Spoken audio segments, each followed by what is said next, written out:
សួស្តីអ្នកទាំងអស់គ្នាស្វាគមន៍មកកាន់វីដេអូបន្តទៀតនៅក្នុងវីដេអូនេះគឺយើងនឹងនិយាយអំពីរូបមន្តគីមីរបស់ក្រូមពីប្រូមួដែលក្រូមតាំងដោយ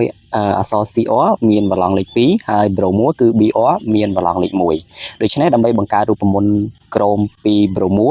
ក្រូមនឹងធ្វើការផ្ទេរវឡង់លេខ2ទៅកាន់ប្រូម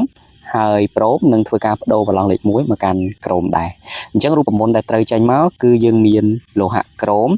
ទទួលយកវឡង់លេខ1របស់ប្រូមបាទហើយប្រូមទទួលយកវឡង់លេខ2របស់ក្រូមប៉ុន្តែដោយសារតែវឡង់របស់ប្រូមគឺលេខ1បាទបានបោះមកឲ្យក្រូមហើយលេខ1ហ្នឹងคล้ายទៅជាសន្ទុះរបស់ក្រូមដែលយើងមិនសរសេរវាទេដូច្នេះរូបមន្តចុងក្រោយគឺយើងបង្ហាញចេញទៅជា CR បាទ BR សន្ទុះលេខ2 CR1 BR សន្ទុះលេខ2គឺជារូបមន្តរបស់ក្រូមពីប្រូមួយើងចូលដល់រូបមន្តបន្តទៀតគឺក្រូម3ប្រូមួក្រូម3ប្រូមួមានន័យថាក្រូមប្រើប្រាស់វឡង់លេខ3ចងសម្ព័ន្ធជាមួយនឹងប្រូមួអញ្ចឹងក្រូមវាមានសន្ទុះលេខ3យើងប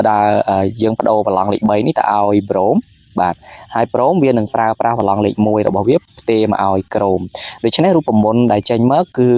ចេញមកជាអក្សរ CR ទទួលយកវឡង់លេខ1របស់ប្រូមហើយប្រូម BR បាទទទួលយកវឡង់លេខ3របស់ក្រូមបាទ